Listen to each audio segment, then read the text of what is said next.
In the past, I've never been a big fan of panorama mode under regular ground-based cameras, but I must admit that since I started using the panorama mode on the Mavic 2 Pro and Air 2, I really got into it. For this kind of photos, having the point of view up in the sky really makes things much more interesting and opens up plenty of creative possibilities. Panorama is also the way to go when big prints are needed, as the resulting files have a huge resolution, up to a whopping 244 megapixel in sphere mode using RAW files with the Mavic 2 Pro. In the video I will show you how the panorama mode works in these two drones, and I will compare the result obtained. I will analyze the automatically generated JPEG files, and I will also show you how to put together your own panorama in RAW with huge resolution and sensational results. I have done plenty of video about these two drones, as well as video about drone photography. You will find a link at the end of this video and in the description below.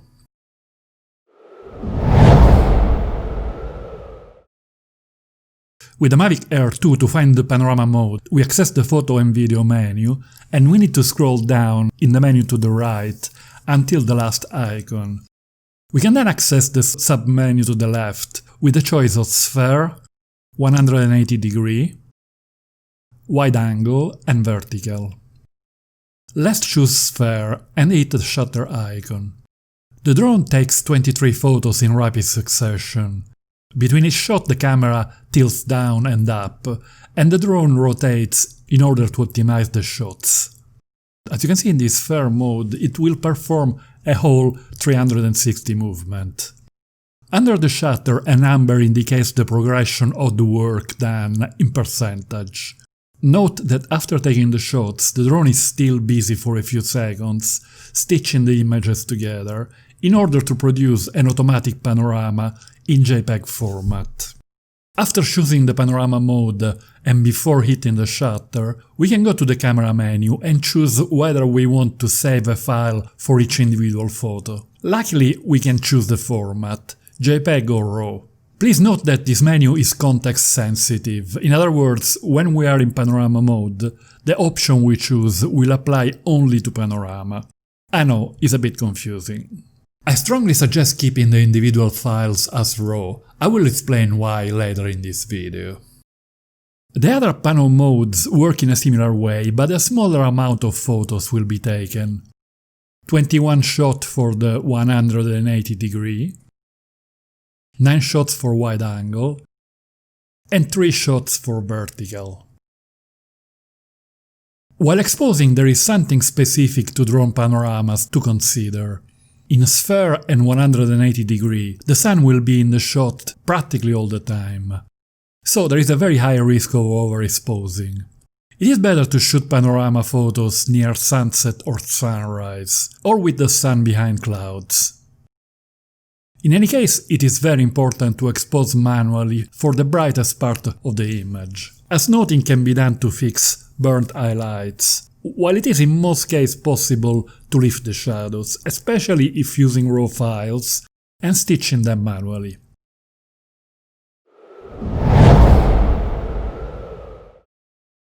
Let's have a quick look at the different panorama modes, as they produce very different results, some of them quite surreal with plenty of room for imagination and creativity. Sphere takes a whole 360 degree photo and then replicates it on a two-dimensional space.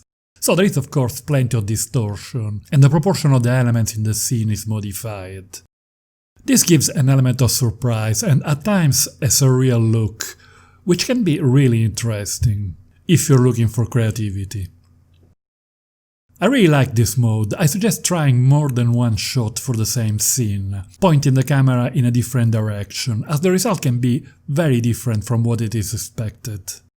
As an example, this two pano has been shot from the same spot, one immediately after the other, but I rotated the drone in between, and as you can see the resulting panoramas are quite different. Keep in mind that in sphere mode the sun will be always in the shot, so expose accordingly. In this mode, with the auto-generated JPEG file, For some reasons, an extra upper part of the sky is filled by the algorithm with very bad results. In most cases, I prefer to simply crop it away. In 180 degrees mode, the result gets closer to reality, although there is still a good amount of distortion towards the edge. It is the best mode to use to give a sense of width in a landscape. It is the classic wide mode we are used to seeing in regular panorama. As we will see later on, when processing the panorama manually, we have a few options for slightly different results. Wide-angle mode has proportions closer to the one of a regular photo, but the resolution is much higher, around 80 megapixels in RAW mode with both drones. With this mode it is possible to keep the sun away from the frame. When using the manual mode merging the raw photo in Lightroom, there is a choice between spherical or cylindrical for different options, like in the 180 mode. The mode vertical produces a format narrow and tall, and it is more suitable for tall elements like buildings and mountains. It is probably the one we use less frequently in landscapes. When processing manually in Lightroom for this mode, we have a third option: perspective.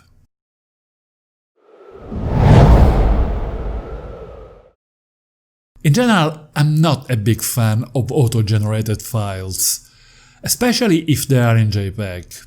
But the files that are put together right after shooting the photos can be useful for users who need to post immediately on social media or do not use a computer for editing. Let's see how good they are. Let's start with the Mavic 2 Pro, as it is a much earlier iteration of panorama mode. I know that some Mavic 2 Pro owners will not be happy, but I must say straight away that the JPEG auto-generated files are in most cases simply unusable. To the point that I'm starting to wonder if there is something wrong with my unit. So please let me know in a comment below if you encounter the same issues. Even without any editing, the images contain horrible artifacts around the areas where the images were stitched together.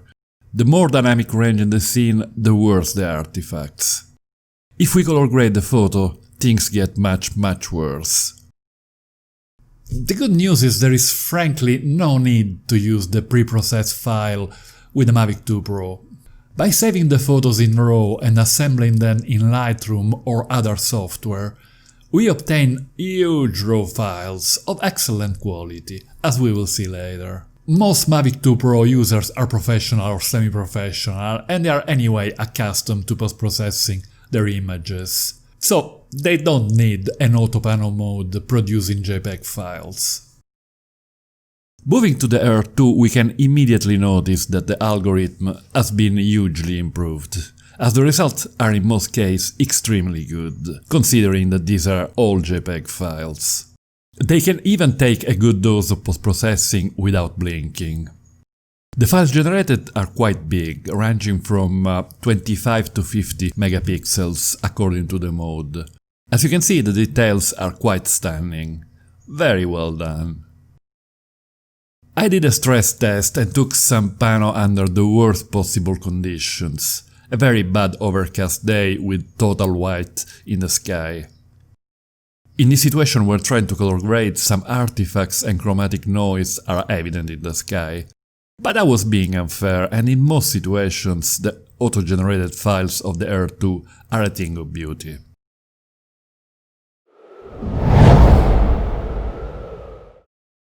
As I said earlier, the best way by far to produce quality panorama is to save the individual photos as RAW files and merge them manually using a third-party software. I will be using Lightroom, as it is by far the most used. The process is extremely simple and painless.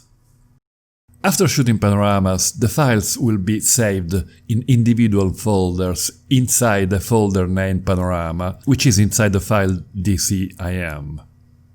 We can see that the format is DNG, which is indeed a RAW file. In Lightroom, simply select the photos, then right-click and choose Photo Merge Panorama. A window opens with 3 projection modes. In Sphere, the only mode available is spherical. In the other three modes, there is also the mode cylindrical available, while perspective is only available for vertical mode. Let's quickly see a few examples. This is the 180-degree mode using spherical, and this one using cylindrical. In the merge window, we have a preview of the resulting image. Notice that there are some empty parts at the edges due to the stitching of the individual files. We can crop manually the photo in Lightroom, or we can choose the option Fill Edges, or the one Auto Crop. Fill Edges result in a slightly larger image, but the software is creating extra pixels, and that can result in pretty bad artifacts, as you can see. The safest choice is Auto Crop. The resulting images with the Mavic Air 2 are stunning, absolutely faultless. Very nice colors, excellent detail, and very low noise. Even in these extremely difficult conditions, the result is very good. Only when shooting against the sun there is some nasty flare and chromatic aberration in the detail, but this is due to the small sensor and lenses. Not much that can be done. With the Mavic 2 Pro, the results in most cases are also excellent, and we have the bonus of extra resolution in most mode, which is very useful for large prints. The colors are stunning, maybe even slightly better than the Air 2. Fantastic detail and very low noise. I must add that with both drones there is a huge latitude for recovering the shadows. And again, the image with a very cloudy sky is handled well. Only on a couple of occasions, in a very high dynamic range scene, after severe color grading, we can see some artifacts in the sky from stitching the photos. But to be fair to the Mavic 2 Pro, even though this image were shot 1 minute later than the one with the Mavic Air 2, the sun had broken out from the morning haze and the condition had become much more difficult. Shooting panorama with these two drones is great fun and very addictive. The results are in most cases excellent and there is plenty of room for creativity. If you're interested in drone, don't forget to subscribe to my channel and hit the notification bell. Bye for now.